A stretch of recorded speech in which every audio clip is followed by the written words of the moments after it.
안녕하세요. 사연을 부탁해입니다. 오늘의 사연을 소개하겠습니다. 출근을 하기 위해 준비를 하고 있었는데요.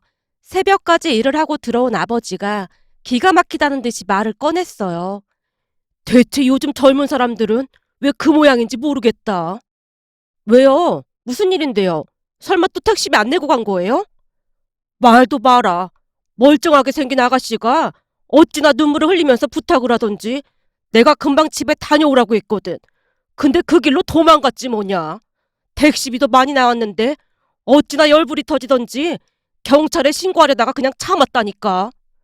아버지, 그러지 말라고 내가 몇 번이나 말했잖아요. 나도 안 그러려고 했지. 근데 착하게 생긴 아가씨가 눈물까지 흘리니까 우리 딸이 생각나서 얼른 다녀오라고 했더니 그대로 도망쳤지 뭐냐. 아버지가 그날 있었던 일에 대해 이야기를 하기 시작했습니다. 그날따라 손님이 없어서 힘들어하고 있던 찰나에 한 여자 손님이 손을 번쩍 들고 서 있더랍니다. 기쁜 마음에 재빠르게 여자 손님 앞에 차를 세웠다는데 술을 얼마나 마셨던지 여자가 비틀거리면서 택시에 올라탔고 아버지가 어디까지 가느냐고 물었더니 경기도까지 간다고 하더랍니다. 순간 아버지가 위치를 다시 물었다는데요. 손님, 경기도 땡땡시까지 택시비가 많이 나올 것 같은데 알고 타신 거죠? 그럼요. 한두 번 타본 거 아니니까 걱정 말고 빨리 가주세요. 아, 네, 알겠습니다. 그럼 출발하겠습니다. 내내 손님이 없어서 걱정하던 찰나에 장거리 손님이 탔다는 마음에 신이 난 채 아버지가 운전을 시작했다고 하네요. 술에 취한 사람이 꺼려지는 건 사실이었지만 대화를 나누다 보니 목소리가 생각보다 멀쩡한 모습에 안심을 했다고 합니다. 거기다 친구와 통화를 하는 모양인지 가는 내내 쉴 새 없이 떠들어대고 있더랍니다. 오늘 만난 남자는 키가 너무 작아서 꽝이었어. 진짜 앵간해야 말을 안 하지. 난 키 작은 남자는 영 싫더라고. 그래서 내 남친 키가 182잖아. 역시 남자는 키가 커야 한다니까. 딱 보니 키가 175도 안 되는 것 같던데 들이대긴 어딜 들이대. 어찌나 들이대던지 얼굴에 술까지 확 끼얹어주고 나왔다니까. 어? 내 남친? 당연히 남친은 내가 집에서 자고 있는 줄 알지. 그 성격에 내가 이 새벽에 나돌아다니는 거 알면 바로 헤어지자고 할걸? 내 남친이 원래 좀 쫌생이의 샌님 같잖아. 사실 키가 좀 크고 직업 좋은 것 때문에 만나는 거지. 그런 샌님 같은 사람이랑 나랑 성격이 맞긴 하겠냐. 거기다 잔소리는 얼마나 많은지 몰라. 며칠 전에도 뭘 배우라 마라 그러더라니까. 아, 결혼? 곧 결혼해야지. 그렇지 않아도 남친 양가 부모님 찾아뵙자고 하더라고. 근데 남친이 내가 서울에 좋은 아파트 사는 줄 알고 있거든? 뭐 당연히 거짓말했지. 내가 경기도 외곽 촌동네에 사는지 꿈에도 모르고 있을걸? 라며 쉴 새 없이 떠들어대더랍니다. 어찌나 말을 많이 하던지 아버지도 길을 쫑긋하고 엿듣느라 시간 가는 줄 몰랐을 정도였다네요. 그렇게 잠시 후 목적지에 도착을 했고 아버지가 금액을 말했다는데요. 어머, 어쩌지? 왜요? 무슨 일인데요? 여자가 호들갑을 떨어대며 말을 했기에 아버지가 걱정스런 표정으로 물었다는데 역시나 여자 입에서 같은 레퍼토리가 나오더랍니다. 아저씨, 어떡하죠? 지금 보니 클럽에 지갑을 두고 온 모양이에요. 제가 저기 저 건물 3층에 살거든요. 금방 들어갔다 올게요. 저기 손님, 이런 경우가 한두 번이 아니라서 곤란할 것 같은데요. 혹시 돈을 가지고 내려오라고 하면 안 될까요? 아저씨, 설마 저를 의심하시는 거예요? 지금이 새벽인데 곤히 자고 있는 가족들을 어떻게 깨우겠어요? 그러니까 잠시만 기다려주시면 금방 다녀올게요. 아저씨, 제발 부탁 좀 드릴게요. 우리 아빠가 알면 바리깡으로 머리 밀어버린다고 했단 말이에요. 대신에 제가 5천 원 더 얹어드릴게요. 라며 아가씨가 애원하며 눈물까지 그렁그렁 하더랍니다. 그 모습에 마음이 약해진 아버지가 말을 했고요. 골목이 좁아서 안까지 들어갈 수가 없으니 여기서 기다리고 있을 테니까 얼른 다녀오세요. 정말요? 아저씨 정말 감사합니다. 아저씨가 저를 살린 거나 마찬가지예요. 아저씨 완전 복 받으실 거예요. 라며 여자가 급히 골목길로 들어갔다네요. 그런데 들어간 지 10분이 지나고 20분이 지나도 돌아오지 않았고 결국엔 아버지가 그 좁은 골목길에 택시까지 세워둔 채 내려서 여자를 찾아봤지만 물론 찾을 수가 없었고요. 잠시 말을 멈춘 채 양미간을 잔뜩 찌푸리던 아버지가 괘씸하다는 듯이 말을 했어요. 아니 하도 빌어대길래 내가 딸 같아서 다녀오라고 했더니 젊은 여자가 어떻게 그런 먹튀를 할 수가 있냔 말이야. 이러니 우리가 사람을 믿을 수가 있겠어? 요즘은 택시 손님들이 다 사기꾼 같아 보일 지경이라니까.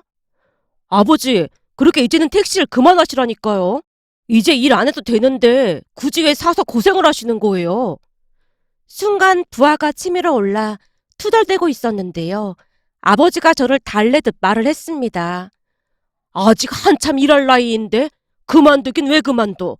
그만두고 집에만 있으면 네 엄마랑 맨날 싸워서 안 돼.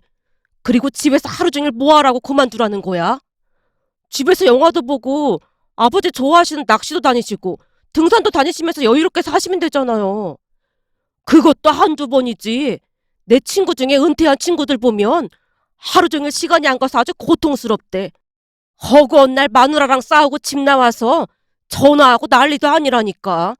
지금은 다들 나를 얼마나 부러워하는지 몰라. 힘들게 택시 일하는데 부럽긴 누가 부러워한다고 그래요?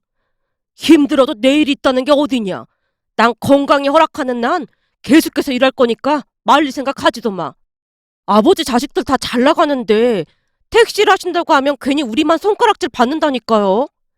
뭔 말도 안 되는 소리를 하고 있어. 물론 니들 직업이 삐까뻔쩍한 건 잘 알고 있지만 난 앞으로도 니들한테 절대 손 안 벌릴 참이다. 아버지, 자식들 잘 키우셨는데 뭘 그렇게 선을 긋고 그러세요? 자식들 잘 키우는 건 부모가 당연히 해야 하는 의무이고 앞으로 우리가 먹고 살 건 우리가 알아서 할 테니까 니들은 신경 쓰지 마라. 평소에도 고집세기로 유명한 아버지가 완강한 목소리로 말을 했습니다. 우리 부모님은 참 대단하신 분들로 아버지는 평생 동안 택시 운전을 하면서 동생과 제 뒷바라지를 하셨고 어머니 또한 닥치는 대로 이런저런 일들을 하면서 평생을 희생하시며 살았습니다. 그런 부모님 덕분에 저는 변호사가 그리고 동생은 의대를 졸업하고 의사가 되었지만 아버지는 여전히 택시 일을 하고 계셨어요. 우리가 매달 생활비를 드렸지만 워낙 검소하게 사신 분들이라 절대 허투루 돈을 쓰시는 법이 없었습니다. 결국 동생과 저는 돈이 아닌 선물로 사서 드렸는데 그것도 항상 비싸지 않은 거라고 강조까지 하면서 드렸지만 우리가 사준 선물들을 애지중지하며 아껴 쓰는 모습이었어요. 그런데 택시비를 먹튀했다는 말을 듣고 어찌나 화가 치밀어 오르던지 아버지께 물었습니다. 아버지, 그 택시한 블랙박스에 저장된 영상 아직도 있는 거죠? 당연하지. 근데 그건 왜 물어? 혹시 그거 확인해 보려고? 근데 거기 얼굴을 봐도 찾기 힘들기도 하고 시간만 낭비하니까 그냥 잊자. 살다 보면 이런저런 별일이 다 있잖니.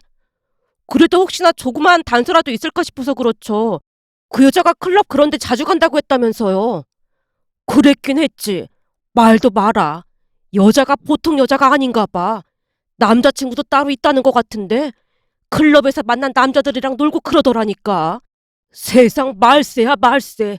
그리고는 아무렇지도 않게 결혼할 거 아니야. 그러니까 블랙박스 보다 보면 클럽 이름이라든지 그런 게 나올 수도 있잖아요. 오늘 퇴근하고 와서 제가 볼 테니까 지우지 마시고 그냥 두세요. 됐다고 하는데 또 고집 부린다. 이봐요, 정승민 변호사님. 변호사님은 경찰이 아니고 변호사니까 제발 그만 좀 하시죠. 아버지가 장난스레 말하고 있었습니다. 아버지, 퇴근 후에 꼭 볼 테니까 그런 줄 아세요. 아무튼 우리 집 자식들은 뭐 하나에 꽂히면 끝장을 본다니까. 대체 누굴 닮았는지 모르겠어. 라며 아버지가 고개를 절레절레 흔들고 있었습니다. 하지만 이미 제 머릿속에는 어떻게든 작은 흔적이라도 찾아서 먹튀한 것에 대한 대가를 치르게 하고 싶은 생각뿐이었어요. 결국 그날부터 아버지 택시에 있던 블랙박스 영상을 확인하며 조사하기 시작했는데요. 제가 집중하고 있는 모습에 동생이 확신에 찬 목소리로 말을 했어요. 누군지는 모르겠지만 하필 우리 정승민 변호사님한테 잘못 걸려서 앞으로 참 피곤하겠네. 그러게 왜 먹튀를 해서 여러 사람 귀찮게 하고 난리야. 오빠는 할 수 있어. 화이팅! 입만 나불대지 말고 너도 와서 좀 도와주지 그래. 오빠, 난 병원 일만으로도 하루 종일 머리가 아플 지경이야. 집에서만이라도 편하게 쉬고 싶어. 그러니까 그건 변호사님이 알아서 하시죠. 입만 살아서는. 아무튼 난 반드시 찾아내고 말 거야. 라며 제가 온 신경을 집중한 채 영상을 확인하고 있었는데요. 영상을 보다가 너무나 놀라서 호흡이 가빠지기 시작했습니다. 그러니까 처음에는 범인을 잡아서 크게 혼내줄 생각이었는데 영상을 확인하면 할수록 감당할 수 없는 일이 벌어지기 시작했거든요. 한동안 영상에서 눈을 떼지 못한 제 입에서 뭐야? 이게 어떻게 된 거야? 라는 말이 계속되자 동생이 다가와 조용히 물었습니다. 혹시 범인 잡을 만한 단서라도 찾은 거야? 아니, 그게 아니라 진짜 황당하네. 왜? 무슨 일인데 그래? 그때쯤 제 얼굴이 새파랗게 질려 있었던 모양으로 동생이 놀란 채 다시 물었습니다. 오빠, 지금 얼굴색이 너무 안 좋은데 괜찮은 거야? 와, 진짜 미치겠네. 왜? 대체 무슨 일이냐니까? 뭐 이런 뭐 같은 경우가 다 있어. 제 입에서 비속어까지 터져나오자 TV를 보고 있던 엄마마저 가까이 다가와 걱정스런 표정으로 물었어요. 왜? 무슨 일인데 그래? 무슨 큰일이라도 난 거야? 그러게 우리가 그냥 조용히 넘어가자고 했잖니. 괜찮으니까 그만 보자. 아니, 그게 아니라 이 사람 내가 아는 사람인데? 뭐? 그러니까 먹튀한 범인이 아는 사람이었다는 거야? 무슨 이런 인연이 다 있냐? 몇 번을 돌려봐도 내가 아는 사람이 맞는 것 같아. 이래서 세상 좁다는 말이 있는 거구나. 어떻게 아는 사람인데 그래? 혹시 회사에서 같이 일하는 직원이야? 엄마의 물음에 선뜻 대답하지 못한 채 여전히 영상만 노려보고 있었는데요. 뭔가 심각한 일이 일어났음을 직감한 동생이 다시 물었습니다. 오빠, 왜 그런지 속 시원하게 말 좀 해봐. 자꾸 그러니까 걱정되잖아. 그래, 대체 무슨 일인데 그래? 어떻게 아는 사람인데? 그게 사실은 지금 내가 결혼을 전제로 만나고 있는 사람이 있다고 했잖아. 그랬지. 근데 그거랑 이 영상이랑 뭔 상관이 있다고 그래? 라고 묻던 엄마의 눈이 일순간 커져 있었는데요. 엄마가 다급한 목소리로 다시 물었습니다. 설마 이 영상 속 여자가 네가 만나고 있다던 그 사람 아닌 거지? 그렇지? 몇 번을 돌려봐도 그 사람이 맞는 것 같아. 아니, 확실하네. 목소리까지 똑같거든. 뭐? 네가 만나고 있는 사람은 집이 서울이라고 했다며? 여기 영상에 보니까 그동안 다 거짓말이었다고 나오네. 내가 자세히 들어봤더니 어떻게든 결혼하고 나면 체면상 물리지도 못하고 어쩌겠냐라는 말까지 하고 있더라고. 와, 진짜 어이가 없어서 말이 안 나오네. 사실 그동안 공부하고 일만 하느라 제대로 여자친구를 사귀어 본 적이 없었는데요. 어느 날 친구가 들뜬 목소리로 말을 꺼냈어요. 승민아, 요즘 내가 만나고 있는 사람이 있는데 사람이 진짜 괜찮은 거 있지. 너 많이 바쁘다면서 여자친구 만들 시간은 있었나 보네. 물론 무지 바쁘긴 한데 너 우리 동기 중에 영진이라고 알지? 영진이 알지. 걔 와이프도 변호사라고 하지 않았나? 맞아. 그 영진이 와이프가 소개해줬는데 사람이 참 수수하고 고상하고 그렇더라고. 그래? 그럼 네 여친도 변호사인 거야? 아니야. 내 여친은 그냥 일반 회사 다니는데 오랜만에 고등학교 동창회에서 영진이 와이프랑 조우했다나 봐. 근데 영진이 와이프랑 내 여친이 말을 하다 보니까 대화가 엄청 잘 됐다나 봐. 그래서 그 뒤에도 몇 번 더 만나다가 소개팅 이야기가 나왔고 나한테 소개팅을 해준 거야. 그래? 영진이 와이프 똑 부러진다고 소문이 자자하잖아. 그럼 진짜 괜찮은 사람을 소개해줬겠네. 그니까 말이야. 너도 알다시피 우리 어머니께서 와인 박사시잖아? 근데 여친도 와인에 대해 무지 많이 알더라니까. 그래서 말이 더 잘 통하더라고. 진짜 잘 됐네. 그렇잖아도 맨날 일만 하는 것 같아서 좀 그랬거든. 야, 너도 지금 그러고 있으면서 그런 말이 나오냐? 나야 뭐 워낙 내성적이기도 하고 말하는 것도 재미없고 해서 여자들한테 워낙 인기 없잖아. 이제 익숙해져서 괜찮아. 제가 어색한 웃음을 지은 채 애써 아무렇지도 않은 척 하고 있었는데요. 친구가 기다렸다는 듯이 급히 말을 꺼냈습니다. 그래서 말인데 내 여친 친구 중에 진짜 괜찮은 사람이 있다고 하거든? 그 사람이 소개팅을 좀 해달라고 했다는데 좀 조용하고 진중한 사람이었으면 좋겠다고 했대. 근데 네가 딱 생각나더라고. 어때? 한번 만나볼래? 뭐? 나보고 소개팅을 해보란 말이야? 야, 됐다. 괜시레 소개팅 나갔다가 너랑 네 여친 망신시키면 큰일인데 난 사양할게. 니네 부모님이 뼈 빠지게 키웠는데 너 언제까지 그러고 살 건데? 여자친구 생기니까 우리 부모님도 엄청 좋아하시더라고. 그니까 너무 빼지만 말고 잘 생각해봐. 다른 사람도 아니고 영진이 와이프가 소개해준 건데 뭐 의심할 필요도 없고 우리같이 시간 없는 사람들한테는 이보다 좋을 수는 없잖아. 친구가 계속해서 설득하는 바람에 여친을 소개받았고 친구 말대로 여친 또한 참 좋은 사람 같아 보였습니다. 특히나 제가 결혼을 결심하게 된 계기가 있었는데요. 어느 날은 택시를 탔는데 택시 기사님이 실수를 했음에도 그냥 웃으며 다정하게 말하는 모습에 괜찮은 사람이라는 확신마저 들었습니다. 아무래도 아버지께서 택시 운전을 하고 계셨기에 여친의 마음 씀씀이가 마음에 들 수밖에 없었어요. 그 뒤에도 여친은 수수한 모습으로 식사를 하거나 하면 항상 반반 결제를 하며 자신이 합리적인 사람임을 강조하곤 했습니다. 지금 생각해보면 여자친구를 사귀어 본 경험이 없었기에 여친의 수법에 그냥 넘어갔던 게 아니었나 싶었어요. 특히나 영진이 와이프가 워낙 똑똑한 사람이었기에 이상한 사람을 소개해줬으리라고는 생각조차 하지 않았던 것 같습니다. 그랬으니 그날 아버지 택시 안에 있던 블랙박스를 보고 큰 충격을 받을 수밖에 없었습니다. 혹시나 제가 잘못 본 게 아닐까 싶어 영상을 수도 없이 돌려봤던 것 같네요. 결국 제가 심각한 표정으로 동생에게 물었어요. 봐봐, 이 사진에 있는 여자랑 택시 안에 있는 여자가 비슷해 보이긴 하지. 비슷해 보이냐고? 오빠, 정신 차려. 내가 보기엔 완전 똑같거든? 그렇지, 그래 보이지. 와, 나 그동안 완전 사기당한 거네. 오빠는 변호사식이나 되는 사람이 무슨 이런 사기를 당하고 있어. 그러게 그냥 나처럼 같은 직종에 있는 사람 만나라고 했잖아. 우리같이 바쁜 사람들은 그게 제일 낫다니까. 우선 나 심장이 너무 뛰어서 좀 누워 있어야겠어. 제가 방으로 들어가고 있었는데요. 조용히 제 눈치만 보고 있던 엄마가 제게 물었습니다. 승민아, 너 쟤랑 헤어질 거지? 헤어지는 건 당연한 건데 아버지 택시비는 받아낼 생각이야. 뭐? 택시비를 뭐하러 받아? 그냥 지금 당장 연락해서 끝내. 엄마, 내가 알아서 할게. 라며 방에 들어가서 한동안 멍이 누워만 있었던 것 같습니다. 세상이 아무리 좁다고 해도 그런 식으로 여친 정체가 들통날 줄 누가 알았겠습니까? 결국 다음날 일찍 퇴근까지 한 채 여친을 만나러 갔는데요. 아무것도 모르는 여친이 활짝 웃으며 반겼어요. 승민 씨가 웬일이야? 내가 많이 보고 싶었구나? 엄청 많이 보고 싶긴 했지. 순간 제 표정이 워낙 굳어 있었기에 여친이 뭔가 눈치를 챈 듯 물었어요. 승민 씨, 무슨 일 있는 거야? 오늘 표정이 많이 안 좋은 것 같네. 내가 궁금해서 물어보는 건데, 현미 너 집이 어디야? 나? 잠실이잖아. 여친이 천연덕스럽게 말하고는 제 얼굴만 쳐다보고 있었습니다.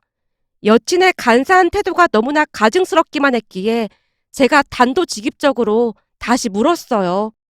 근데 왜 경기도 땡땡시까지 택시를 타고 가서 먹튀를 하고 다니는 거야? 뭐? 그걸 승민 씨가 어떻게? 제 물음에 많이 놀란 모양으로 순간적으로 대답을 하던 여친이 당황한 채 말을 잇지 못하고 있었어요. 그런 여친에게 쐐기를 박듯 말을 했습니다. 나도 이런 일이 어떻게 일어났는지 모르겠는데 우리 아버지께서 택시 운전을 하고 계시거든? 근데 거기에 네가 택시비 먹튀하고 도망가는 모습이 그대로 찍혔더라고. 아니야. 무슨 그런 소리를 하고 있어. 절대로 나 아니야. 아니, 100%더 맞더라고. 내가 100번도 더 돌려봤거든. 아니, 승민 씨 아버지는 아들이 변호사식이나 되는데 왜 택시 일을 하고 있는 거야? 평소와는 다르게 제가 정색까지 한 채 추궁을 하자 정신이 반쯤 나갔던 모양인지 여친이 오히려 우리 아버지를 원망하고 있었어요. 너 진짜 악질이구나. 어디 할 짓이 없어서 그러고 다니고 있어. 내가 그렇게 우스워 보였어? 사실 공부만 잘해서 그런지 꼬시긴 아주 쉽더라고. 우리 소개해준 승민 씨 친구 여친도 내 친구잖아. 걔가 아주 식은죽 먹기라고 날 꼬드겼거든. 우리가 결혼하게 되면 명품백 하나 사달라고 하면서 말이야. 이렇게 된 마당에 나만 망할 순 없잖아. 승민 씨 친구는 청첩장까지 나왔는데 어쩌면 좋냐? 모든 것이 어그러졌음을 직감했던 모양인지 여친이 작정한 듯 모든 비밀을 쏟아내고 있었습니다. 그럼 둘이 짜고 그랬단 말이야? 당연한 거 아니겠어? 마치 자물쇠가 풀린 듯 여친이 술술 쏟아내기 시작했는데요. 알고 보니 동창회 날 영진이 와이프가 변호사가 됐다는 걸 사전에 입수하고는 둘이서 계획까지 세웠다고 하네요. 한마디로 사기 결혼을 하기 위해 큰 그림을 그렸던 것이죠. 한참 동안을 자랑스레 떠들던 여친이 잠시 말을 멈추더니 비웃듯 다시 말을 시작했어요. 근데 참 어이가 없네. 그렇잖아. 그날 그 택시기사가 승민 씨 아버지일 줄 누가 알았겠어? 승민 씨 입장에서는 조상이 도왔다고 해야 하는 건가? 이미 다 들통난 것 같으니까 난 이만 가볼게. 그리고 말이야, 승민 씨 친구도 빨리 결혼 말려야 할 것 같은데? 내 친구 지금 혼수 준비한다고 여기저기서 대출받고 난리도 아니거든. 결혼하고 나서 갚으면 된다고 아주 신나 있더라고. 거기다 내가 비밀 하나 더 말해주자면 그 상견례 때 내 친구 부모님으로 나간 사람들 말이야. 그 사람들 친구 친부모님이 아니야. 대행하는 사람을 고용한 거야. 그 친구가 결혼 성공하면 나한테도 그대로 전수한다고 했거든. 그동안 승민 씨가 나한테 워낙 잘해줘서 내가 특별히 말해주는 거야. 라며 자리에서 일어났는데요. 저도 지지 않고 조용히 말을 했습니다. 저기 지금까지 너랑 대화 내용 다 녹음했으니까 그렇게 알고 있어. 내 친구가 안 믿을 것 같아서 말이야. 잘했네. 역시 변호사라 그런지 머리는 똑똑하단 말이야. 그거 꼭 승민 씨 친구한테 그대로 들려줘. 나만 망할 수는 없는 노릇이잖아. 그리고 내 친구 말이야. 걔는 연예인 되려고 연기학원도 다닌 친구야. 그러니 다들 속을 수밖에 없잖아. 나도 그 친구한테 그대로 전수받았고 말이야. 라며 여친이 자리를 박차고 나가버렸습니다. 그동안 제가 알던 사람이 맞나 싶을 정도로 천박한 모습이었다고 해야 할까요? 콩깍지가 제대로 쓰였던 게 확실하다는 생각마저 들었습니다. 그렇게 부랴부랴 친구를 찾아가서 친구 여친 정체를 밝혔고 친구가 사색이 된 채 그 자리에 쓰러지기까지 했습니다. 그런 친구가 충분히 이해가 될 수밖에 없었던 것이 친구 여친은 누가 보더라도 완벽한 그런 모습이었으니까요. 상견례를 하고 청첩장까지 이미 다 돌린 친구 입장에서는 얼마나 큰 충격이었을지 충분히 공감이 되고도 남았습니다. 그 뒤 친구는 잠시 넋이 나가 있는 듯 하더니만 수습을 하기 위해 빠르게 움직이는 모습이었고 결국 친구도 파혼을 했습니다. 어느 날은 친구 부모님이 집에 초대까지 하는 바람에 부모님과 얼떨결에 가게 되었는데요. 이혼보다 파혼이 낫다는 말을 하며 아버지와 제게 고맙다는 말을 몇 번이나 했는지 모르겠습니다. 그러다 어느 날은 모르는 번호로 문자가 하나 왔는데요. 알고 봤더니 친구와 파혼을 했던 그 여자였습니다. 그런데 친구와 파혼을 한 그 여자가 약간은 제정신이 아니었던 모양으로 제게 전 여친의 만행에 대해 증거 자료들을 고스란히 보내왔습니다. 그러니까 전 여친이 클럽에서 남자들 지갑을 몰래 훔쳐서 카드와 현금을 쓰고 다닌 것을 자랑한 카톡 내용부터 그 남자들의 신분증까지 있는 사진을 자랑스레 카톡방에 올린 것까지 보내왔습니다. 자신이 몇 건을 했는지 자랑까지 하는 모습이었으니까요. 그걸 보고 난 뒤 가만히 있을 수만은 없었기에 경찰에 신고를 해버렸고 경찰에서 조사가 들어갔던 모양인데요. 알고 봤더니 그런 짓을 한 게 한두 건이 아니었다고 합니다. 더 기가 막혔던 것은 그 사실을 알게 된 전 여친 또한 친구의 만행을 경찰에 폭로했다네요. 무슨 물귀신 작전도 아니고 둘이 쫄딱 망한 거나 다름이 없었답니다. 어느 날 친구가 다급한 목소리로 전화를 걸어왔습니다. 너 혹시 들었냐? 그 인간들 말이야. 누구? 누구긴 누구겠어. 네 전 여친이랑 내 전 여친 말이야. 야, 그 인간들 얘기는 꺼내지도 마. 난 아직도 등골이 오싹하니까. 나도 오늘 영진이한테 들었는데 그 둘 경찰서 가고 난리 났대. 경찰서는 당연히 갔겠지. 내가 그때 네 전 여친이 보내준 자료로 경찰에 신고했다고 했잖아. 그건 아는데 말도 마라. 그것 때문에 둘이 미친 듯이 싸운 모양인데 어떻게 싸웠는지 몰골이 말이 아니래. 병원 진단서까지 끊고 난리도 아니라잖아. 그거 쌍방과실 아니야? 근데 정도가 많이 심했던지 지금 둘 다 상태가 말이 아니래. 대체 여자 둘이 어떻게 싸움을 했으면 병원에 입원까지 할 수가 있는 거냐? 그 얘기 듣는데 어찌나 무서웠는지 모른다. 와, 진짜 대단한 여자들이네. 라며 다시 한번 놀란 마음을 진정시켜야 했는데요. 결국 두 사람은 병원에서 나오면 감옥에 갈 처지에 놓였다고 들었습니다. 들어보니 피해자가 한두 명이 아니라고 했으니까요. 만약 그날 전 여친이 아버지 택시를 타지 않았더라면, 만약 택시비를 정상적으로 냈더라면 어찌 되었을까라는 생각만으로도 끔찍하기만 했답니다. 살다 보니 현실이 막장 드라마보다 더 막장이라는 말이 실감이 날 정도였답니다. 세상에 이런 일이 또 있을까요? 오늘의 사연은 여기까지였습니다. 즐겁게 보셨다면 구독, 좋아요 부탁드립니다. 고맙습니다.